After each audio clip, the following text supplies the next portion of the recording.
Thank you. Okay, so சரீரத்திரயம், நம்முடைய உடம்புங்கிறது 3 வகைப்பட்டது. ஒன்று ஸ்தூல சரீரம், இரண்டாவது சூட்சும சரீரம், மூன்றாவது காரண சரீரம். அந்த காரண சரீரம் தான் வந்து எல்லா இம்ப்ரெஷன்ஸையும் அப்படியே உண்டாக்கிக்கிறது. ஸோ டு சே த பரமாத்மா ஜீவாத்மாவை சுற்றி இருக்கக்கூடிய அந்த கிளேஷாஸ், கஞ்சுகாஸ், அதோடு இருக்கிறதா வந்து உங்களுக்கு காரண சரீரம். காரண சரீரம் என்ன? அடுத்த ஜென்மத்திற்காக அது காரணமாக அமையும். That becomes a basis for the next birth. அதனுடைய இயல்பை பத்தி சொல்றார். என்ன வேணா அவர் வார்த்தைகளிலேயே ஸ்தூல சரீரத்தின் இயல்பு. ஸ்தூல சரீரத்தின் இயல்பு, ஒரு விஷயத்தை அறிய வேண்டுமானால் அந்த உணர்ச்சிக்கு கருவிகள், மனம், இவை 3ம் அவசியம். ஒரு உணர்ச்சிக்கு முதல்ல உங்க கருவி சரியா இருக்கணும், அதுக்கு அடுத்து தன்மாத்திரை சரியா இருக்கணும், அதை கனெக்ட் பண்ற அந்த கரணம் சரியா இருக்கணும். அந்த கரணம் என்ன? மண், புத்தி, சித்தம், அகங்காரம், இது ஒழுங்கா இருக்கணும். அடுத்தது தன்மாத்திரைகள். தன்மாத்திரைன்னு பார்த்த நம்ம சப்தத்துக்கு ஆகாசத்தின் தன்மாத்திரை, அது சரியா இருக்கணும். அப்புறம் கருவியும் சரியா, அப்படி கருவின்னு காது சரியா இருக்கணும். இவற்றின் ஒத்தாசை இல்லாமல் மனத்தினால் ஒன்றும் செய்ய முடியாது. அதனால்தான் the mind cannot hold abstract. அதனாலதான் மனசுக்கு இந்த உடம்புங்கிறது ரொம்ப ரொம்ப முக்கியம். அதனால்தான் பெரியவாள்லாம் சொல்றது, நெவர் எவர் என்கரேஜ் சூயிசைட். தற்கொலை என்பது நினைத்து கூட பார்க்க கூடாது. எவ்வளவு கஷ்டம் எப்படி இருந்தாலும் சரி, இந்த ஜென்மத்தோட அனுபவிச்சு தொலையலாம் அப்படின்ட்டு better you go into the grinding wheel. If you want to escape by committing suicide, definitely your atma will be like a homeless person. வீடு இல்லாத ஒரு நிலையில அல்லாடி திரிந்து கடைசியில அந்த காலம் முடிய வச்சுதான் போகும். அதனால தான் இந்த கருவி, இந்த உடல் என்பது மிக மிக முக்கியமான ஒரு கருவி. அது என்ன? ஒரு வஸ்துவின் அடையாளம் அல்லது குறி இல்லாமல் மனம் ஒன்றை தானாக நினைக்க மாட்டார். இப்போ நம்ம எல்லாருக்குமே தெரியும், வாட்டர் அப்படின்னா தண்ணி. அதே போல நம்ம நீர் சொல்றோம். சப்போஸ் உங்களுக்கு பானின்னா உங்களுக்கு தண்ணின்னு தெரியாது. நீங்க வந்து டெல்லிக்கு போறீங்க, டெல்லி போய் தண்ணி கொடுங்கோங்கிறீங்க. அவன் என்ன தண்ணி, கியா தண்ணி அப்படின்னு கேட்பான். நீ என்ன சொல்லணும்? அந்த ஜக், வாட்டர் ஜக்கில் இருக்கிற தண்ணி, அதோ கை காட்டுறீங்க. அப்ப அவருடைய கண்களும் போது மனசு, ஓஹோ இதுதான் அவர் தண்ணி சொல்றாரு, இது பானிமா. சோ நீங்க பானிங்கிற அறிவு வந்தா தான் உங்க மனசு அதை செயல்படும். ஆக மனத்திற்கு ஒரு எண்ணமோ வார்த்தையோ இல்லாமல் செயல்படவே முடியாது. அதனாலதான் அது தானா ஒண்ணு நினைக்க மாட்டாது. அந்த மனதற்ற பரிசுத்த நிலையை அருள்வாய்கிறப்ப மௌனத்துக்கு போகணும். அந்த மௌனத்தில் தான் நீங்கள் உங்களை நீங்கள் மனதுடன் மனது இல்லாத நிலையை நீங்கள் உணர முடியும். அதனால்தான் தூங்குறச்சு கூட நீங்க தூங்குறதுக்கு முன்னாடி ஒரு அமைதியான இசையை கேட்கணும். அந்த இசையில வார்த்தைகள் இருக்கக்கூடாது. அந்த வார்த்தை, நான் பக்தி பட்ட கேட்டுதான் சார் தூங்குறேன் அப்படின்னு அந்த வார்த்தை ஜாலத்தில் தான் மனசு போய் இயங்கும். அதுக்கு பதிலு வீணையோ அல்லது குழல் இசையோ கேட்டுக்கிட்டே இருந்தீங்கன்னா மனசு அப்படியே அமைதியாயிடும். அப்ப கூட உங்களுக்கு தெரியாத மொழியில் இருக்கக்கூடிய ஒரு இசையை கேட்கணும். சப்போஸ் நார்த் அமெரிக்கால அந்த காலத்துல வந்து செவ்விந்தியர்கள், ரெட் இண்டியன்ஸ், அவங்க நேட்டிவ்ஸ் ஆஃப் தி யுஎஸ்ஏ, அவதான் அமெரிக்காவுடைய பழங்குடியினர். அவர்கள்லாம் வந்து இயற்கையுடன் அவ்வளவு நெருங்கிய தொடர்புடையவர்கள். they are very very good at the low notes of the குழல், புல்லாங்குழல். அந்த நார்த் இந்தியன் மியூசிக் மட்டும் கேட்டு தூங்குங்க, you will get deep sleep. நீங்க அதே குறை ஒன்றும் இல்லை மறை மூர்த்தி கண்ணன் ஒருத்தர் வீணையில வாசிக்கிறார், சார் நீங்க தானே வார்த்தைகள் இல்லாத இசையை கேட்டு தூங்குன்னு சொன்னீங்க. அப்போ மனசு ஏற்கனவே குறை ஒன்றும் இல்லை இன்டர்பிரேட் பண்ணிடுது. ஆஹா, குறை ஒன்றும் இல்லை, எவ்வளவு அழகா வாசிக்கிறார் அப்படின்னு அப்ரிஷியேட் பண்ணுது. அது கேட்டு தூங்கின குறை ஒன்றும் இல்லை பாட்டுதான் உங்க காதுல கேட்கணும் அப்படின்னு உங்களுக்கு ஆழ்ந்த தூக்கம் வராது. அதனால் உங்கள் மனம் செயல்படாத நிலையில் வைத்துக் கொண்டால் தான் ஆழ்ந்த தூக்கம் வரும். அது இயற்கையில் நமக்கு இருக்கு. Your melatonin, which is secreted by your pineal gland, it numbs your mind. அதனால்தான் ரிலாக்ஸன்ட், இந்த ரெஸ்டைல், இதெல்லாம் டாக்டர் பிரிஸ்கிரைப் பண்றச்ச மைண்ட் ரிலாக்ஸன் கொடுப்பாங்க. அப்ப என்ன பண்ணுது, மனதில் எண்ணங்கள் இல்லாத நிலையில வரப்ப ஆழ்ந்த தூக்கம். அது நமக்கு இயல்பிலேயே இறைவன் கொடுத்திருக்கிறார்.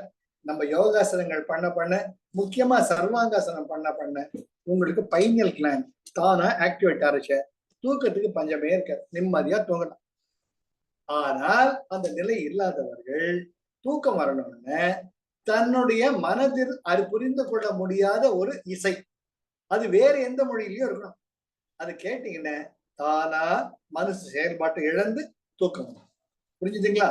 ஆக ஒரு வஸ்துவின் அடையாளம் அல்லது குறி இல்லாமல் மனம் தானாக ஒன்றையும் நினைக்க மாட்டாது. எனவே அடையாளங்களை மனத்திற்கு கொண்டு வருவது நம்முடைய இந்திரியங்களே ஆகும். அப்ப என்ன அடுத்தது தூக்க நிலை. தூக்கத்தில் கனவு காணும் பொழுது ஆத்மா வெளியே போறதில்லை, ஆனால் மனம், புத்தி, சித்தம், அகங்காரம் முழிச்சுக்கிட்டு இருக்கு. அதனுடைய அனுபவங்களை தான் பர்முடேஷன் அண்ட் காம்பினேஷன் விதவிதமா புரட்டி போட்டு உங்களுக்கு கனவு. அடுத்தது நம்முடைய ஆத்மா என்பது ஆனந்த தத்துவமானது, அறிவு தத்துவமானது, என்றும் நிரந்தரமாக இருக்கக்கூடியது. அதனால்தான் அந்த கரணங்கள் எதை உங்கள் கனவு நிலையில் கனவாக கொண்டு வந்தாலும் அதை சாட்சியாக இருந்து பார்த்து நல்லா தெரிஞ்சுக்கோங்க. உங்க கனவு நீங்க தூங்குறப்ப வருது, டக்குன்னு ஒரு மொழி போடுறது வச்சுக்கலாம். காலை 6 மணிக்கு அலாரம் வைக்கிறீங்க, எந்திரிச்ச உடனே அதுக்கு முன்ன செகண்ட் வரைக்கும் ஏதாவது கனாக்க பண்ணிட்டு இருப்பீங்க. அழகா ஜோரா பெருமாள் கோவில்ல காலையில பொங்கல் சாப்பிடுற மாதிரி பொங்கல் வாசனை வருது, பொங்கல் ருசியை நாக்கு பண்ணுது, பெருமாளை தரிசிக்கிறீங்க, தொன்னையில பொங்கல் வாங்கிட்டு வரீங்க, எல்லாமே அனுபவிச்சுட்டு இருக்கீங்க. அந்த அலாரம் அடிச்ச உடனே தவான்னு நம்ம வந்துடும், நம்ம இந்திரியங்கள்லாம் முழிச்சுக்கிறது விழிப்பு நிலைக்கு வந்துடும். அந்த விழிப்பு நிலைக்கு வந்ததுக்கு அப்புறமா என்னவோ சுகமா இருக்கு, என்னவோ சுகமா இருந்தது, என்னவோ சுகமா இருந்தது நினைப்போருடைய என்ன கனவு கண்டீங்கிறது வர. That gets a disconnect. Are you getting me? Are you getting me? விழிப்பு நிலையில் உடலின் இந்திரியங்களும் மண், புத்தி, சித்தம், அகங்காரமும் ஆக்டிவா இருக்கும். உங்கள் தூக்க நிலையில் உடல் இயங்காது. அன்னைக்கு அப்படிதான் நல்லா தூங்கிட்டேன். காலையில அம்மா சொல்றாங்க, ராத்திரி இடி இடிச்சது, டமால்டு மின்னல்லாம் வந்தது, நீங்க ஜன்னல் கூட இருக்கீங்க, என்ன உங்களுக்கு தெரியலையா? சத்தியமா தெரியும். மின்னல் மின்னிச்சு, இடி விழுந்தது, காது வேலை பண்ணல, கண்கள் வேலை பண்ணல. அதே நீங்க விழிப்பு நிலையில் இருந்தீங்கன்னா மின்னல் வந்தா கண்களுக்குள்ள கண்ணை மூடி இருந்தா கூட ஒரு வெளிச்சம் தெரியும், சேகப்பா தெரியும் அந்த ரத்த ஓட்டத்துல. புரியுதுங்களா? இப்ப சூரிய வெளிச்சம் வந்தா கையை வச்சா சேகப்பா தெரியுதோ இல்லையோ, நம்ம டிரான்ஸ்லூசன்ட். அது போல மின்னல் மிதிச்சுன்னு நீ விழிப்புல இருந்தா ஜன்னலை சாத்திரண்டான்னு தோணும், இடி இடிச்சா சொல்லவே வேணும். ஆனால் அந்த ஆழ்ந்த தூக்க நிலைக்கு போயிட்டீங்கன்னா உங்கள் இந்திரியங்கள் செயல்படாது. செயல்படுதுன்னு மண், புத்தி, சித்தம், அகங்காரம். நீங்க வெளியே இடி இடிச்சுட்டு இருக்கோம், மின்னல் வெட்டிட்டு இருக்கோம், நீங்க ஹாயா ஜாலியா உங்க ஒய்ஃபோட கொடைக்கானல்ல டூயட் பாடிட்டு இருப்பீங்க, ஹாப்பியா அங்க படகு ஓட்டிட்டு இருப்பீங்க, ரோயிங் த போட். வெளியே இடி இடிச்சு மின்னல் வெட்டிட்டு இருக்கும், அத நீங்க ஆனந்தமா உங்க ஒய்ஃபோட போட்ல போயிட்டு இருப்பீங்க, போட் ரைடிங் போயிட்டு இருப்பீங்க. அப்போ என்னங்க உங்க ஒய்ஃப் வந்து ஒழுக்கனாங்கன்னு வச்சுக்கோங்க,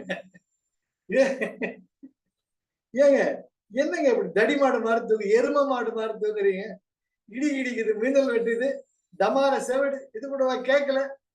அப்போ திட்டதான் தோணும், அடடா எவ்வளவு நேரம் ஆனந்தமா கொடைக்கானல இதே மூஞ்சியோட தானே, இதே பொண்டாட்டியோட தானே டூயட் பாடிட்டு இருந்தோம், அது தெரியாது. You get the point. You suddenly get disconnected. That is the சூட்சும சரீரம். சூட்சும சரீரத்துல கனவு நிலையில மண், புத்தி, சித்தம், அகங்காரம் ஆக்டிவா இருக்கும். ஆழ்ந்த தூக்க நிலையில் தான் ஞானேந்திரியங்கள் கிடையாது, கர்மேந்திரியங்கள் கிடையாது, அந்த கரணங்கள் கிடையாது. அது தயார் அழகா சொல்றார். ஆக இதுதான் சரீர திரயம். இந்த டாபிக் இது 37th சாப்டர். ஆக 3 விதமான உடல்களை நாம் கொண்டிருக்கிறோம். அடுத்தது பஞ்ச கோஷங்கள். 5 விதமான உரைகள் நம்மை மூடியிருக்கின்றன. அது என்ன பஞ்ச கோஷம் எல்லாருக்குமே தெரியும். இவர் விஸ்தாரமா சொல்றார். அதுதான் சொல்றது.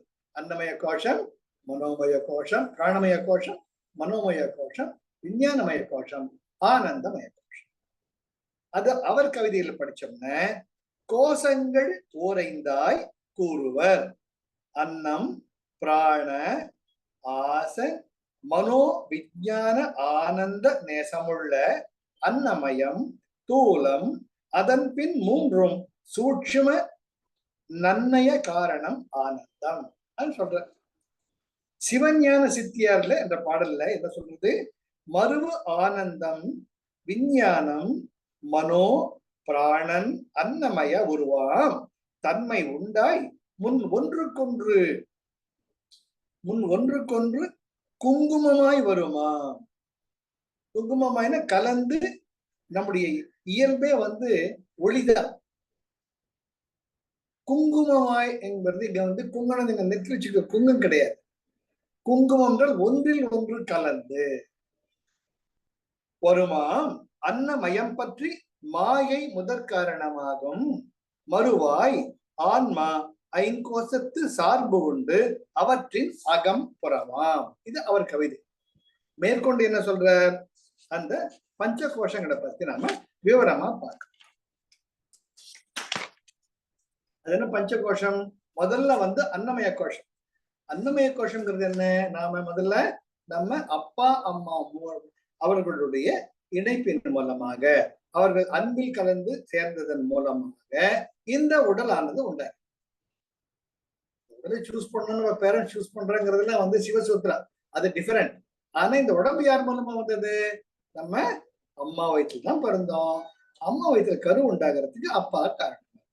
அதனால்தான் அன்னையும் பிதாவும் முன்னறி தெய்வம் அப்படி சொல்றது. இன்றைக்கு நாம் இருக்கிறோம், அதுக்கு காரணமே அப்பா அம்மா தான்.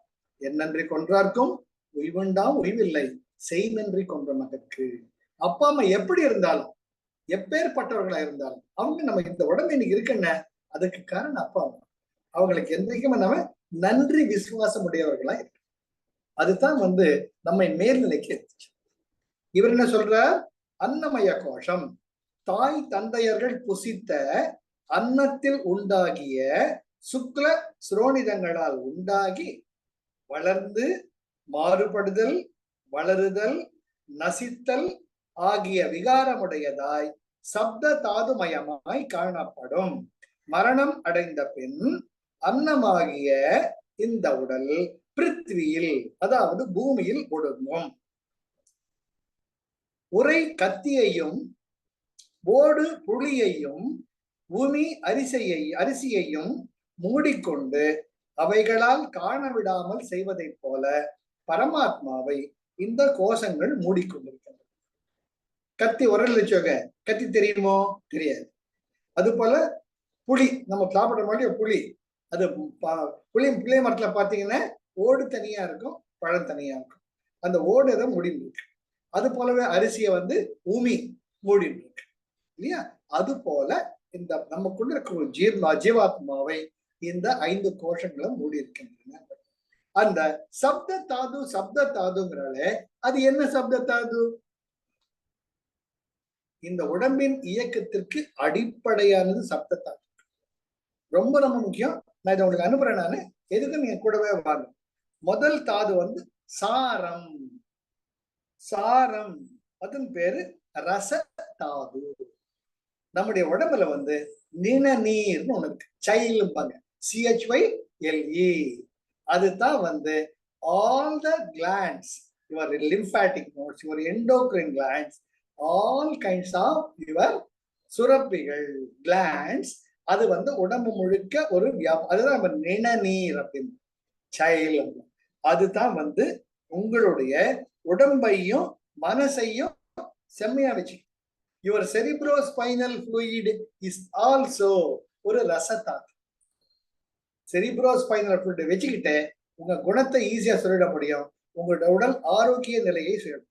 அதுதான் லம்பார் பங்க்சர் அப்படிம்பாங்க. மனநிலை சரியில்லாம போச்சுன்னு நல்லா 2 முழங்க உட்கார வச்சு 2 முழங்காலுக்கு நடுவுல உங்க தலையை அவர் அமுக்கி குடிச்சுப்பார். ஒரு நர்ஸோ மேல் நர்ஸ்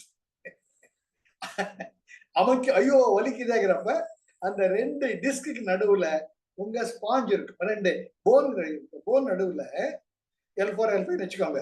உங்க டிஸ்க் இருக்கும். அந்த டிஸ்க் ஸ்பாஞ்ச் மாதிரி இருக்கும். அதுக்குள்ள ஊசியை போட்டு இழுப்பாங்க. அந்த செரிப்ரோஸ்பைனல் ஃப்ளூயிட் டிரான்ஸ்பேரண்டா இருக்கும். இருந்தாதான் நீங்க ஆரோக்கியமா இருக்கீங்கன்னு. அதை வச்சுக்கிட்டு there are so many things can be referred to or inferred to. அது கலங்கலா இருக்கக்கூடாது. கலங்கலா இருந்தா நீங்க உங்க முடிவை நெருங்கிட்டு இருக்கீங்கன்னா. ஆக இதுதான் வந்து ரசதாது. அடுத்தது என்ன? அடுத்தது ரத்தம். ரத்த தாது. தாதுன்னா அடிப்படை. தாதுக்கள் என்பதே வந்து மினரல்ஸ். நம்முடைய உடம்புக்கான அடிப்படை இதுதான். முதல்ல வந்து என்ன? ரசதாது. அதுதான் அத இங்கிலீஷ்ல வந்து சைல்டும்பாங்க, பிளாஸ்மா சொல்லுவாங்க. டாக்டர் நீங்க ஹாஸ்பிட்டல்ல பாருங்க பிளாஸ்மா பார்க்கலாம். Plasma is one of the things which maintain your body and the mind. ரெண்டுமே. அடுத்தது ரத்தம். இந்த ரத்தம் என்ன வேலை பண்ணுது? அதே அழகா சொல்றார். இவை சத்துக்களையும் பிராணவாயுவையும் உடல் முழுக்க எடுத்து செல்லும். கழிவுகளை திரும்ப எடுத்து வெளியேற்ற செய்யும். அறிவு, வன்மை, ஒலி, ஒளி இவற்றை உடலில் நிலைத்திருக்க செய்யும். நமக்கு மேலோட ரத்தம்னு என்னன்னு தெரியும். It carries the RBC and WBC இருக்குன்னு தெரியும். RBC is the carrier of the oxygen தெரியும். That delivers the good particles, that delivers the life energy to all the cells தெரியும். ஆனால் அதனுடைய அடிப்படையில உன்னுடைய அறிவை, வன்மையை, ஒலி, ஒளி இவற்றை உடலச் செய்வது ரத்தம்ங்கிறாரு கடப்பா சுவாமி. எவ்வளவு முக்கியம் பாருங்க. ரத்த ஓட்டம் சரியா இல்லாட்டி மூளை வேலை பண்றது இல்ல, சரியா கண்கள் தெரியறது இல்ல, காது கேட்கறது இல்ல. இதுக்கு அடிப்படை உங்கள் ரத்தமானது சரியான நிலையில் இருக்கணும். எப்படி உணர்ந்திருக்காரு பாருங்க. அடுத்தது 3வது தசைகள். இத வந்து மாம்ச தாது. சொல்ல வேண்டாம், அவர் அதுதான் சப்த தாதுக்கள 3வது தாது என்ன? மாம்ச தாது. இது என்ன பண்ணுது? உடலுக்கு உருவத்தையும் உடல் இயக்கத்திற்கு எலும்பு மண்டலத்துக்கு ஆதரவாயும் இருப்பது. அடுத்தது கொழுப்பு. இத வந்து சொல்ற கொழுப்புங்கிறது ஃபேட். இங்க நம்ம சொல்ல கொழுப்பு கிடையாது, ஃபேட். அது என்ன? மேதா தாது. மேதா தாது. இது என்ன பண்ணுது? உறுப்புகளுக்கு சக்தியை வழங்கும் சேமிப்பு கிடங்கு. ஒரு வாரம் உணவை உண்ணாமல் இருந்தாலும் தன்னை கரைத்து கொண்டு இந்த உடலை உயிர் வாழச் செய்யும். தான் கரைந்து இந்த உடலை பார்த்து கொள்ள செய்யும். ஒவ்வொரு உறுப்பும் தத்தம் வேலையை செய்யும் போது அவை சுலபமாக இயங்க அவற்றிற்கு பசை ஊட்டி உதவுகின்றது. Lubricant. It's also provided by your meda dhatu அல்லது கொழுப்பு. 5வது தாது எலும்பு. இது உடலை நிறுத்தி வைப்பது. ஒரு நிமிஷம் யோசிச்சு பாருங்க. நமக்கு எலும்பு மண்டலமே இல்லைன்னு வச்சுக்கோங்க. சொத்துன்னு தமாஷா இருக்கு, யோசிச்சு பார்க்கலாம். எலும்பு உடலை நிறுத்தி வைப்பது. இது மென்மையான உறுப்புகளுக்கு ஒரு பெட்டகம் மூலம் போல அவற்றை காப்பாற்றுகிறது. isn't it? Your rib cage எவ்வளவு வேலை பண்ணுதுங்க. It protects your liver, it protects your lungs, it protects your heart. Very important. Heart and lungs are the vital parts. அது பத்திரமா இருக்கிறது காரணம் நம்முடைய எலும்பு மண்டலத்தில் இருக்கக்கூடிய ரிப் கேஜ். அதுதான் மென்மையான உறுப்புகளுக்கு பாதுகாப்பு பெட்டகமாக இருக்கிறது. பிறகு உடலின் இயக்கத்திற்கு அடிப்படையாக இருப்பது எலும்பு மண்டலம் சொல்லிடுறார். அதுக்கு அடுத்தது மஜ்ஜை. மஜ்ஜை தாது. அது என்ன? மஜ்ஜா தாது. அது என்னது? போன் மேரோ. இது என்ன பண்ணுது? இது ரத்தத்தில் ரத்தத்தில் இருக்கக்கூடிய சிவப்பு அணுக்களை உற்பத்தி செய்யக்கூடிய தொழிற்சாலை. பிறகு இது எலும்பை பலப்படுத்தும். அடுத்தது 7வது தாது சுக்ரா தாது. அதாவது சுக்கிலம் ஸ்ரோனிதம். ஆண்களுக்கு செமன் சுக்கிலமாகவும் பெண்களுக்கு ஸ்ரோனிதம். ஸ்ரோனிதம்ங்கிறது வந்து உங்களுக்கு ஓவரீஸ்ல வரக்கூடியது. ஆக ரெண்டுமே சேர்ந்தா தான் உங்களுக்கு கருமுட்டையும் வரும். உங்களுக்கு you will get also the sperms. ரெண்டுமே சேர்றச்சுதான் மற்ற உயிருக்கு உயிர்ப்பு சக்தியை கொடுக்கக்கூடியது உங்களுடைய சுக்ரா தாது. ஆக யோசிச்சு பார்த்தா இந்த 7 தாதுக்கள் தான் நம்முடைய உடல் வாழ்வதற்கு அடிப்படை. இல்லாட்டி நம்ம உடம்பே கிடையாது. அதனால இந்த அன்னமய கோஷத்துக்கு சப்த தாதுக்கள் மிக மிக மிக அவசியம். Are you coming with me?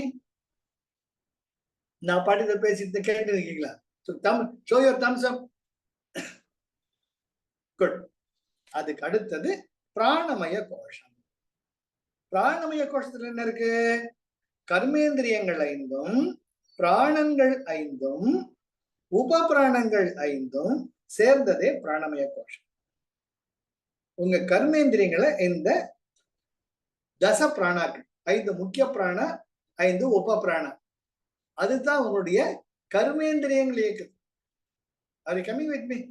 இந்த உடம்பு இயக்கணும்னா உங்க பிராண, அபானா, உதானா, சமானா, வியானா முக்கியம். அவை எல்லா இயங்க, அந்த கருவிகள் இயங்கவே இயங்க. அதுக்கு அடுத்து உப பிராணம் என்ன? கூர்மா, கிருக்காரா, நாகா, தேவதத்தா, தனஞ்சயன். இதுதான் இயக்கம். ஆக இந்த 10 வாயுக்களும் சேர்ந்ததே பிராணமய கோஷா. இவை அன்னமய கோஷத்தில் சஞ்சாரம் செய்வதாலேயே பிராணனுக்கும் பிராணமய கோஷத்திற்கும் பரமாத்மாவிற்கும் சேர்க்கை உண்டாகும். எவ்வளவு அழகான வார்த்தைகள்ங்க. பிராணயாமாவுடைய பேசிஸ சொல்லிட்டார். இந்த தசவாயுக்கள் உடம்புல இயங்குறதுனால்தான் நமக்கு மேல ஒரு சக்தி இருக்கு, அது என்னன்னு தோன்ற செய்வதே இந்த பிராணமய கோஷம் தான். அதனால்தான் we give so much of importance for the pranayama or the breath. Very very important. அதுக்கு அடுத்தது மனோமய கோஷம். மனோமய கோஷம் என்ன? மனத்துடன் இந்த ஞானேந்திரியங்களை இணைக்கிறது. செவிகள், சருமம், கண்கள், நா, மூக்கு என்னும் ஞானேந்திரியங்களும் 5 சேர்ந்து சப்த முதலாகிய விஷய சங்கல்பாதி தர்மங்களை செய்யும் பொழுது மனோமய கோஷம் என்று சொல்லப்படும். அவர் வார்த்தைகள் எது நமக்கு தெரியும். மனோமய கோஷம் அந்த மனத்தில் என்பது என்ன? முதல்ல அடிப்படை உங்களுடைய சித்தம். சித்தத்துல எல்லா பதிவுகளும் இருக்கு. எனக்கு என்ன பொறுத்தவரைக்கும் மசால் தோசை, காஃபி எங்க இருந்தாலும் ஆஹா என்ன காஃபிடா பெருமாளை, எவ்வளவு ஜோரா இருக்குன்னு சப்கான்சியஸ் மைண்ட்ல அந்த காஃபி அரோமா அப்படியே டீப் இம்ப்ரெஷன். எப்ப ஜென்மம் நிவர்த்தி கிடைக்குமோ அது பகவானுக்கு தான் தெரியும். இந்த காஃபி மசால் தோசை 2 தாயா மனுஷன் என்ன படுத்துது சரியா? அந்த வாசனை வந்த உடனே it gets connected to the intellect, புத்தி. எதிரிலேயே இருக்குது கௌரி சங்கர் ஹோட்டல், சரவண பவன், மனோஜ் பவன், சரியா, சங்கீதா பவன். போற போக்கில் ஒரு காஃபி சாப்பிட்டு போனா என்ன, உடனே என்ன பண்ணுது மனோமய கோஷம் டக்குன்னு, ஆமா காஃபி ஜோரா, காஃபியோட ஒரு மசாலா தோசை சாப்பிட்டு வைக்கலாமே இன்னும் ஜோரா இருக்குமே, இட் டிசைட்ஸ். உடனே என்ன பண்ணுது கண்ணு காலை இயக்குது. அதை பார்த்து பிராணமய கோஷம் நேரா உடம்பு இயக்கி உள்ளார போற, நல்ல ஒரு இடத்த சூஸ் பண்றேன், ஜோரா மசாலா தோசையை காஃபி. இதுதான் வாழ்க்கை. இதுக்கு அடிப்படையானது குலாப் ஜாமுன் விட்டுட்டேங்க சார். பிராணமய கோஷம் மனோமய கோஷம் தான். ஆகதான் மனோமய கோஷத்தை கட்டுப்படுத்துத பிராணமய கோஷம். அதனால்தான் பிராணமய கோஷத்துக்கு அவ்வளவு இம்பார்ட்டன்ஸ். நம்ம வழி உள் அடக்க வலைமடு போல் மனம் அடக்க. குலாப் ஜாமுன் விட்டுட்டார் சார். இது 3 தான். 2 கனெக்ட் பண்ண இல்லையா? குலாப் ஜாமுன் அது very deep, that is global level. சரியா? Global level. அமெரிக்காவுக்கு போனாலும் குலாப் ஜாமுன் கேட்பேன், அண்டார்டிக்கு போனாலும் குலாப் ஜாமுன் கேட்பேன். எனக்கு பன்னீர் பட்டர் மசாலாப்பா, எனக்கு பன்னீர் பட்டர் மசாலா. புரியுதா? அதுதான். ஆக அதனால்தான் மனசை நம்ம வெளிக்கொண்டு வரணும்னா pranayama is very very very very important. அதனால்தான் கடைசியில விஞ்ஞானமய கோஷம். விஞ்ஞானமய கோஷம் என்ன? அந்த காஃபி சாப்பிடுறச்சியே மசாலா தோசை சாப்பிடுறச்சு ஏண்டா ஏண்டா மடையா, இது கூட ஆஞ்சநேயர் கோயில் போயிருக்கலாமே, நிம்மதியா இருந்திருக்கலாமே. இப்ப மணி 7:30 ஆகுது, 7:30 மணிக்கு மேல எங்க நீ ஆஞ்சநேயர் கோயில் போயிட்டு திரும்பி வீட்டுக்கு போறது அப்படின்னு சொல்றப்ப ஆஞ்சநேயர் கோயில விட்டுறேன். இன்னைக்கு எனக்கு முக்கியமானது மசாலா தோசையும் காஃபியும் தான். ஆஞ்சநேயரை நாளைக்கு பாத்துக்கலாமே, சோ வாட் அப்படிங்குது.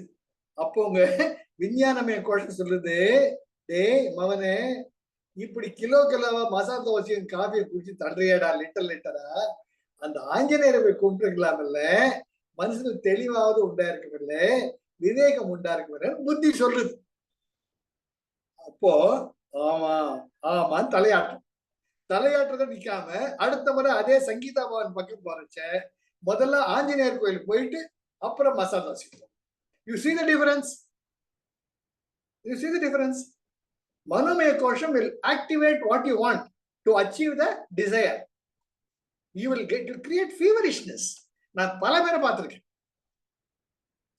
காஃபி இல்ல தலைவலி வந்துடும். நான் அந்த அளவுக்கு பெட்டர், அப்படி தலைவலி ஒண்ணு வராது, பார்த்துக்கலாம்னு விட்டுடுவேன்.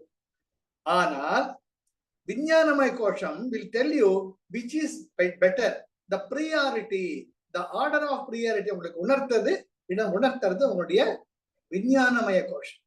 அது சொல்லுது, முதல்ல ஆஞ்சநேயர் கோயிலுக்கு போ, நிம்மதியா இங்க சாமி கும்பிடு, அதுக்கப்புறம் வர்றச்ச சங்கீதா பவனை போய் மசாலா தோசையோ காஃபியோ குடிச்சிட்டு போ, முடிஞ்சா ஒரு குலாப் ஜாமுனையும் ஆர்டர் பண்ணி சாப்பிடுன்னு சொல்லுது.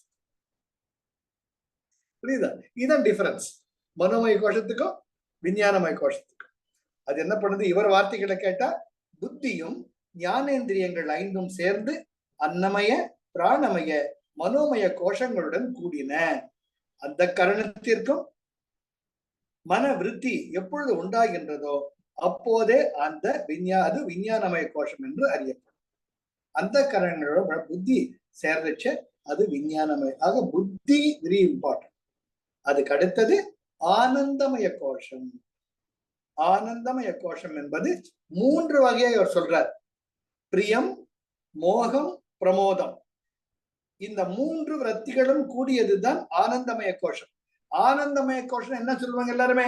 த பிளிஸ்ஃபுல் ஸ்டேட். கடைசியில் அதுதான் பரமாத்மா சொல்றோம். He says no. ஆனந்தமய கோஷத்திலேயே உன்னுடைய ஜீவாத்மா இருக்கு. அந்த ஜீவாத்மாவை அங்கேயும் 3 மூடின்னு இருக்கு. என்ன மூடின்னு இருக்கு? பிரியம். பிரியம்னா என்ன? இஷ்டமான பதார்த்தத்தை கண்ட பொழுது உண்டாகும் சந்தோஷம். சரியா? ஆஞ்சநேயரை கும்பிட்டுட்டே இருக்கேன், சுட சுட பொங்கலை கொண்டாந்து வைக்கிறாங்க பிரசாதத்துக்கு. ஆஞ்சநேயரையா பாப்பேன்? ஆஹா, பொங்கல் வந்துடுத்து. கியூ பெரிய கியூவா போறதுக்கு முன்னாடி ஆஞ்சநேயர் சல்யூட் போட்டுட்டு சீக்கிரமா போய் கியூல நின்றுக்கணும், அப்பதான் பிரசாதம் கிடைக்கும். மனோமய கோஷம். அதனால ஆனந்தமய கோஷத்தை எதுக்கு சொல்ல வரேன்னு, சாதனைகள்ல நீங்க ஆனந்தமய கோஷத்துக்கு போனா கூட still the impressions are there. அது சொல்ல வரேன். எல்லாம் சொல்லுவாங்க மனோமய, அன்னமய கோஷம், பிராணமய கோஷம், மனோமய கோஷம், விஞ்ஞானம், கடைசியில் ஆனந்தமய கோஷம். You are the bliss. இவர் என்ன சொல்றாரு? டே மடையா, பிளிஸ்ஃபுல் ஸ்டேட் போனா கூட அந்த பிளிஸ்லயும் 3 இருக்கு. உன்ன நீயே ஏமாத்துங்க. முதல்ல என்ன? பிரியம். என் பிரியமானவளே, அது சாய்ஸ் இல்லையா? அது பொண்டாட்டியாதான் இருக்கணும்னு அவசியம் இல்லை. யாருக்கு ரொம்ப பிரியமோ, யாரு நினைச்சு பார்த்தா உங்களுக்கு சந்தோஷமா இருக்கோ அதுதான் பிரியம். நீங்க வெளியே வேணா, ஆஹா என் பிராணநாயகி பிராணசகி நீதான் எல்லாமே, நீதான் பிரியமானவன்னு சொன்னா கூட அந்த முறைச்சு பாக்குற மூஞ்சி தெரிஞ்சதுதான் கடவுளே இதான் பிரியமானவன்ட்டு கப்பல் பின்வாங்குவேன். ஆனா உங்க மனசுல ஒரு போட்டோஜெனிக் ஃபேஸ் இருக்கும் டீப்பா. அது உங்க காலேஜ் டேஸா இருக்கலாம், உங்க சைல்ட்ஹுட் டேஸா இருக்கலாம், என்ன டேஸா, அந்த மூஞ்சி பாத்துடா என்ன அழகுடா அதுக்கு பாருங்க, அதுதான் பிரியம். சீதா தாரா மறைச்சு பாக்குறான். எனவே வெங்கட்ட கேட்டு பாரு என்ன பிரியம். அடுத்தது மோகம். மோகம் என்பது அந்த பதார்த்தம் தன் கையில் கிடைத்த பொழுது கிடைக்கும் சந்தோஷம். மசால் தோசை ஆர்டர் பண்ணியாச்சு, மசால் தோசை தட்டோட என் எதிரில் வைக்கணும், அதுதான் மோகம். அது வரைக்கும் தவிக்குதா இல்லையா? யோசிச்சு பாருங்க. மசால் தோசை ஆர்டர் பண்ணிட்டீங்க, உங்க எதிரில் இருக்கிறவங்களுக்கு, பக்கத்து டேபிள் இருக்கிறவங்களுக்கு, அந்த பக்கத்து டேபிள் இருக்கிறவங்க எல்லாம் சர்வர் சர்வ் பண்ணிட்டு இருக்காங்க. நீங்க சொன்ன மசால் தோசை மட்டும் வரல ஒரு 5 நிமிஷமா, நீங்க சும்மா இருப்பீங்களா? ஓ ப்ளீஸ் கம் ஹியர். என்னங்க அப்ப ஆர்டர் கொடுத்த அரை மணி நேரம், 1/4 மணி, அது 5 நிமிஷம் தான் ஆயிருக்கும். நீங்க என்ன சொல்லுவீங்க? அரை மணி நேரம் ஆகுறது. என்னங்க மசாலா தோசை கூட கொண்டு வர முடியலையா? கேட்கிறமா இல்லையா? கேட்கிறமா இல்லையா? அதுக்கு என்ன காரணம்? மோகம், த அப்செஷன், த அப்செஷன். அதுவும் உங்க ஆனந்தமய கோஷத்துல இருக்குங்கிற கடப்பா சுவாமிகள் உய்த்து உணர்ந்தவர். அடுத்தது பிரமோதம், தன் கைக்கு கிடைத்த வஸ்துவை தான் அனுபவித்தவுடன் வந்த சந்தோஷம். அப்பா திருப்தியா மசாலா தோசை சாப்பிட்டாண்டா, அந்த திருப்தி சொல்றமே, அதுதான் வந்து பிரமோதம். இதே you go to a higher degree, கோவிலுக்கு போறோம், போன உடனே ஆஞ்சநேயர் நிம்மதியா கும்பிடுறோம், அவரை பார்த்த உடனே சந்தோஷம் வருது. ராமாயணத்துல அவர் செஞ்ச அற்புதமான லீலைகள்லாம் ஞாபகத்துக்கு வருது. நம்ம நல்ல வலிமையை உணர்றோம், அவருடைய அளப்பரிய ராம பக்தியை உணர்றோம். உணர்ந்து அங்க தீர்த்தம் கொடுக்கறச்ச, பெருமாளே ஆஞ்சநேயா நான் எங்க காப்பாத்த பாருங்க, தீர்த்தத்தை குடிக்கிறீங்க. அதே தான் வந்து பிரியம், மோகம், பிரமோதம். ஆக இந்த பிரியம், மோகம், பிரமோதம்ங்கிறது எல்லா நிலைகளுக்கும் பொருந்தும். நீங்க எங்க இருக்கீங்கிறத பொருந்திருக்கு. அதனாலதான் வந்து ஆனந்தமய கோஷம்ங்கிறப்ப அவங்க பிரகிருத்திய பொறுத்துதான் ஆனந்தமய கோஷம். அது தெரிஞ்சுக்கோங்க. நீங்க எந்த லெவல்ல இருக்கீங்க, எதுக்கு முக்கியத்துவம் கொடுத்து, எது உங்களுக்கு சந்தோஷத்தை கொடுக்குதுங்கிறத நீங்க தான் சொல்லணும். அதனால்தான் உணர்ந்து மகிழ்ந்து அவர் பாடு அப்படின்னு சொல்றாங்க. எது உங்களுக்கு அத்தியந்த பிரீத்தியை கொடுக்கிறதோ, எது உங்களுக்கு முழுசான திருப்தியை கொடுக்கிறதோ, அந்த நிலையில நீங்க இருக்கீங்கன்னு அர்த்தம். அது இறைவன் பார்ப்பட்டு செல்லும் பொழுது நீங்கள் எந்த ஆனந்த நிலையில் இருக்கிறது என்பது உங்களுக்கே தெரியும் இல்லையா? பச்சைமா மலை போல் மேனி, பவளவாய் கமல செங்கன், அச்சுதா அமரர் ஏரே, ஆயர்தம் கொழுந்தே என்னும் இச்சுவை தவிர யான் போய் நிரலோகமானும் அச்சுவை பெரினும் வேண்டேன் அரங்கன்மா நகருளானே. அப்ப பாடினப்ப எந்த ஒரு நிலையில அவர் இருந்திருக்கும்? அவருக்கு ஸ்ரீரங்கத்துல கொடுக்கக்கூடிய பொங்கல் மேல ஞாபகம் இருந்திருக்குமா? இல்லாட்டி திருத்துழாய் தீர்த்தத்து மேல ஞாபகம் இருந்திருக்குமா? இல்லாட்டி அக்கம் பக்கத்துல இருக்கக்கூடியவங்களோட கவனம் இருக்குமா? கிடையாது. முழுமையாக இறை தத்துவத்தில் இணைவது ஒன்று தான் தான் அடைய அறம்பெயர்கள். அது வேற. எப்பேற்பட்ட நிலையில் இருந்தாலும் இறைவா நீ தான் எனக்கு வேண்டும், இச்சுவை தவிர யான் போய் இந்திர லோகம் ஆளும்.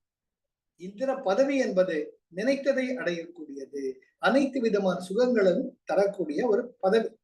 இந்திர லோகமாடும் அச்சுவை பெரினும் வேண்டே. திடமா சொல்லுங்க, வேணவே வேணாம், நீ தான்.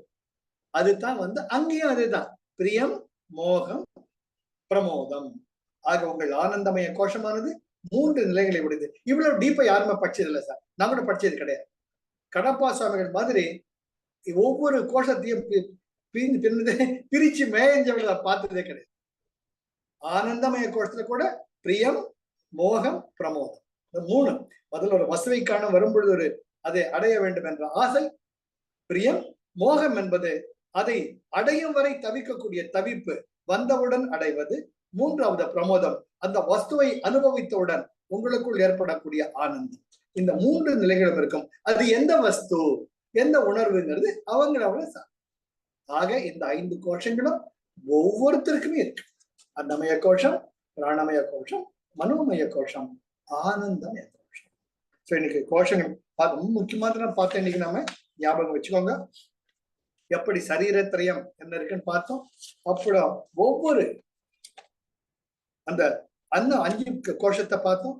அதுல அன்னமய கோஷம் எப்படி சப்த தாதுக்கள், நம்ம பிராணமய கோஷத்துல எப்படி பிராணனும் கர்ம பிராணங்கள் 10 பார்த்தோம். மனோமய கோஷத்துல அந்த கரணங்களை பார்த்தோம். அது என்ன பண்ணுதுன்னு பார்த்தோம். விஞ்ஞானமய கோஷத்தை பார்த்தோம். ஆனந்தமய கோஷத்தை பார்த்தோம். இன்னைக்கு இது போதும். இது அப்படியே அசைப்பட்டு விட்டுருங்க. நான் இந்த வாரம் போயிட்டு உங்களுக்கு அந்த ஸ்கேன் பண்ணி உங்களுக்கு இமெயில் மூலமா நான் வரைக்கும் படிச்சதை அனுப்புறேன். அது அப்படியே உங்களுக்கு வச்சுக்க, ரெஃபரன்ஸ் வச்சுக்கோங்க. என் கையெழுத்து புரியா கட்டி எனக்கு கேளு, நான் உங்களுக்கு அனுப்புறேன். இது ஒரு அற்புதமான நூல். ஆனந்தமய கோஷத்தை பத்தி இவர் மூலமா தான் தெரிஞ்சுக்கிட்டு, அடடா ஆமாண்டா இவர் சொல்றது நிஜம்தானே, ஆனந்தமய கோஷம்னா உங்களுக்கு எது ஆனந்தத்தை தருது, எனக்கு கிடைக்கிற ஆனந்தம் ஒண்ணா இருக்கலாம், அருணுக்கு கிடைக்கிற ஆனந்தம் ஒண்ணா, அதை தெளிவாக அனலைஸ் பண்ணி சொன்னவர் இவர் தான். எனக்கு அதன் மூலமா தெரிஞ்சது ஆனந்தமய கோஷத்துல கூட பிரியம், மோகம், பிரமோதம் ஒன்று இருக்கு. ஓஹோ, அது எந்த வஸ்துவை பார்த்து இருக்குங்கிறது அவரவர்கள் தன்மையை பொறுத்து. குழந்தைய பார்த்த பொழுது வரலாம், ஒரு வஸ்துவை பார்த்த பொழுது வரலாம், இயற்கையை பார்த்த பொழுது வரலாம், இறைமையை தேடி செல்லும் பொழுது வரலாம். அது அவரவர்களுடைய நிலையை பொறுத்தது. ஆனால் எல்லாத்துலயுமே வரலாம். அதையும் தனிச்சு நீங்க டிஃபரெண்ட் வச்சுக்கோங்க. இது தாழ்ந்தது அது உயர்ந்தது நினைக்கவே நினைக்காதீங்க. That's very very important. Don't under estimate your self. அதுதான் மசால் தோசையை பார்த்தாலும் ஆனந்தமய கோஷம் வேலை பண்ணணும், இயற்கையுடைய மழை துளியை பார்த்தாலும் ஆனந்தமய கோஷம் வேலை பண்ணணும், கடற்கரையில நின்று அந்த காற்றையும் சிலு சிலுன்னு தண்ணி அனுபவிக்கிறோம் ஆனந்தமய கோஷம் இருக்கணும், கடவுள் கிட்ட இருக்கச்சு அந்த ஆனந்தமய கோஷம். எல்லாமே உண்டது தான் நம்முடைய மனித பிறவி, மிக அற்புதமான பிறவி. ஆனந்தத்தை உய்த்து உணரக்கூடிய மிக அற்புதமான கருவி நம்முடைய மனித பிறவி. ரொம்ப ரொம்ப அற்புதமா என்ஜாய் பண்ணுங்க சார். Don't underestimate. அவங்க என்ன நினைச்சுப்பாங்களோ, இவங்க என்ன நினைச்சுப்பாங்களோ, நான் ஒரு குலாப் ஜாமுன் சாப்பிட்டு இன்னொன்னு கேட்டா தப்பா நினைச்சுப்பாங்களோ, டோன்ட் டூ இட். இன்னொரு குலாப் ஜாமுன் வேணுமா, வாயை திறந்து கேளு, குலாப் ஜாமுன் இருக்கு சார் சாப்பிடு. இல்ல நான் தயங்க மாட்டேன். ஐஸ்கிரீம் சாப்பிடுறோம், ஒரு ஸ்கூப் பட்டர் ஸ்காட்ச் ரொம்ப பிடிக்கும், அட ஜோரா இருக்கேன், அந்த கிரானியூல்ஸ் ரொம்ப இஷ்டம் எனக்கு, இன்னொரு ஸ்கூப் கொடுங்க, எடுத்துக்கோங்க சார். பீடா சாதாரணமா கிடைக்காது, கல்யாணத்துல கிடைக்கும்.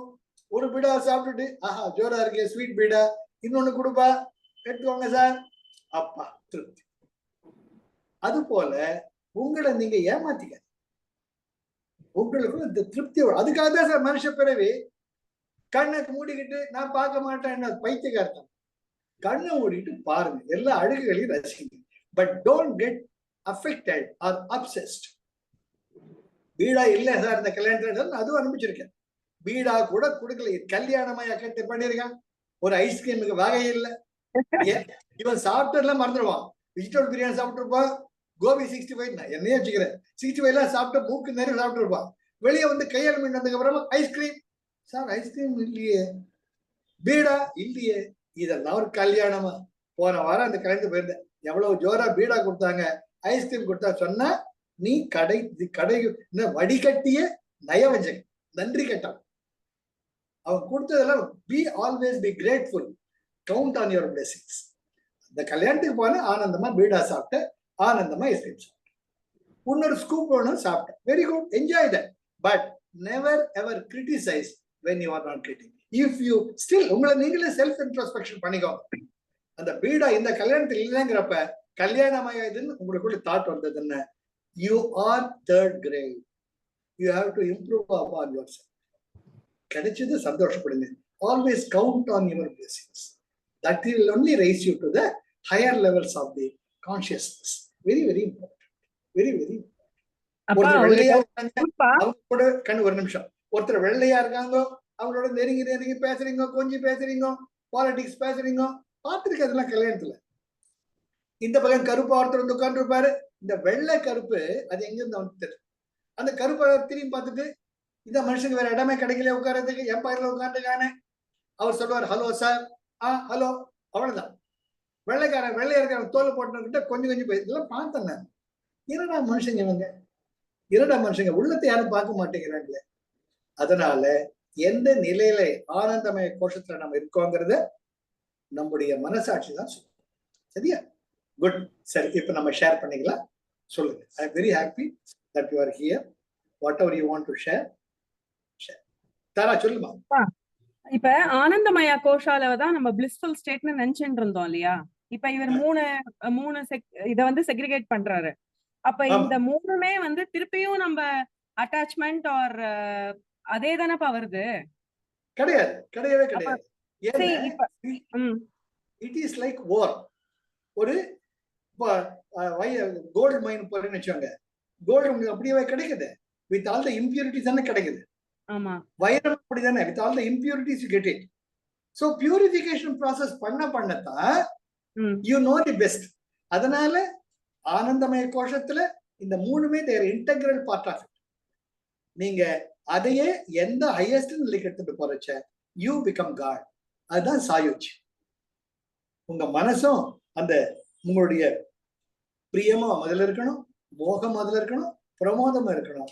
அந்த மூன்றுமே இறைவா நீ அல்லவா அனைத்துங்கிறப்ப எல்லாவற்றிலும் இறைவனை காண்பதும் இறைவனுக்குள் ஐக்கியமாக இருப்பதும் தான் the highest ஆனந்தமய கோஷம். There are so many gradations in the ஆனந்தமய கோஷம்.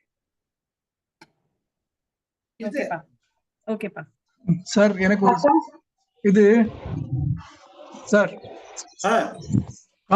கான்ஷியன்ஸ்னா என்ன நான் என்ன புரிஞ்சுட்டு இருக்கேன்னா இது இந்த 5 ஷீட்ஸ் இருக்கு இல்லையா, ஷீட். சோ அதுல நான் இதெல்லாம் என்ன நினைச்சிருந்தேன்னா ஆனந்தமய கோஷா is that conscience which is giving the guidance, destiny, free will. அது எடுத்துக்கலன்னா அதுதான் free will, how it takes you. அவ்வளவுதான். whether you are obsessed or not அது உங்களுக்கே தெரியும். So conscienceங்கிறது is it the divinity, law of whatever, providence? கொஞ்சம் அது கொஞ்சம் சொல்லுங்க sir. going for higher will. Correct. You choose to go to higher levels, to a purer levels. So conscience is that guidance what we are getting இல்லையா? guidance இல்ல, it's all the impressions you have. impressionsலயே வந்து what is lower, what is higher ன்னு உங்களுக்கே தெரியும். because you are nothing but சச்சிதானந்த தத்துவம். அந்த சச்சிதானந்த தத்துவத்தை பல நிலைகள் அனுபவிக்கிறீங்க. எதுவுமே தப்பு கிடையாது, எதுவுமே சரி கிடையாது, எதுவுமே தப்பு கிடையாது, எதுவுமே தப்பு கிடையாது. எந்த கிரடேஷன்ல இருக்கீங்கிறது தான் முக்கியம். புரியுதுங்களா? Very very important. அதான் சார் வந்து ஒண்ணு பண்ணும்போது இது பண்ணக்கூடாதுன்னு ஒரு மனசு சொல்லும், ஒண்ணு பண்ணுன்னு சொல்லும் இல்லையா? எது எடுத்துக்கிறோமோ அதான் building up karma, free will, அதெல்லாம் தானே? Very correct, very correct. That's a maturity about your soul. ஜீவாத்மா அவங்க வாழ்க்கை பயணத்துல, ஆன்ம பயணத்துல எங்க இருக்குங்கிறத ப்ரூவ் பண்ணிடுது. இப்போ கூலி படைன்னு சொல்றோம். கூலி படை கையில கத்தி இருக்குது, அவன் ஒருத்த போய் குத்துறான். அவன் எதுக்கு குத்துறது? இறைவனுடைய லெவல்ல, பேர்ட்ஸ் ஐ வியூல it is nothing right, nothing wrong. அவனை கேட்டானுக்கு ஒரு நியாயம் இருக்கும். எனக்கு பொண்டாட்டி பிள்ளைங்க இருக்காங்க, அவளை காப்பாற்றணும், அவன் 15,000 ரூபாய் தர்றான்னா குத்துனேன், இதுல என்ன இருக்கு? அவன் ஆனந்தமய கோஷம் அது சரின்னு சொல்லுது. அதுதான் இறைவனுடைய விளையாடு. அவனை பொறுத்த மட்டும் அது சரி. ஏன்னா இதுதானே சார் வால்மீகி ராமாயணமே அதுதானே. வால்மீகி வந்து திருடனா இருந்தவர் தானே. அந்த திருடனா இருந்து எப்படி இறைவன் நிலைக்கு நாரதர் உயர்த்தினாருங்கிறத நமக்கு வாழ்க்கை பாடமே. நான் முன்னே சொல்லியிருக்கேன், வால்மீகி அது எல்லாருக்கும் தெரியும் இல்ல? Show me a thumbs up, very important. Valmiki திருடனா இருந்தார். அவரு ராமாயணத்தையே எழுதினார். சீதா பிராட்டிக்கு தன் மகளா வச்சுட்டு லவகுசாவுடைய பிறப்புக்கு காரணமா இருந்தார். அப்பா ஸ்தானத்தில் இருந்தார். அப்போ திருடனா இருந்த நிலையும் ஆனந்த நிலை தான். நல்லா வாங்க, திருடனா இருந்தப்போ கூட அதே பிரியம், மோகம், பிரமோதம் இருந்தது. அதே வால்மீகி ரிஷியானப்போவும் பிரியம், மோகம், பிரமோதம் இருந்தது. ரெண்டுத்துக்கும் உள்ள வித்தியாசம் தான் நம்ம வாழ்க்கை நிலை. எதுவுமே சரின்னு சொல்ல முடியாது, எதுவுமே தப்புன்னு சொல்ல முடியாது. அதனால்தான் பெருமாளுடைய விஸ்வரூப தரிசனத்துல அப்படியே கோடான கோடி ஒரு வாய்க்குள்ள போயிட்டு இருக்கோம், கோடான கோடி வாயில் வெளியே. இதெல்லாம் நமக்கு சிம்பாலிக்கல் ரெப்ரசன்டேஷன். எந்த நிலையில இருக்கீங்கிறது நம்மளுக்கு, எது ஆனந்த நிலையில இருக்கு. So surrender is the best way to evolve, correct? Definitely surrender. அதனாலதான் சரணாகதிய எல்லா மதங்களுமே சொல்றது, எல்லா சத்குருக்களுமே சொல்றது. எது எனக்கு நல்லது, அப்பா உனக்கு தெரியும், அம்மா உனக்கு தெரியும், அதை கொடு. நீ வாழ்க்கையில எந்த அனுபவத்தை கொடுத்தாலும் நான் ஏத்துக்க. அதுதான் சரணாகதி. சரியா? ஓகே, முடிச்சுக்கலாமா? Yes sir. Life is love, life is joy, life is enthusiasm. சொல்லுமா நிஷா, எனிதிங்? இல்லப்பா, நீங்க காணோம் தாரா முகம்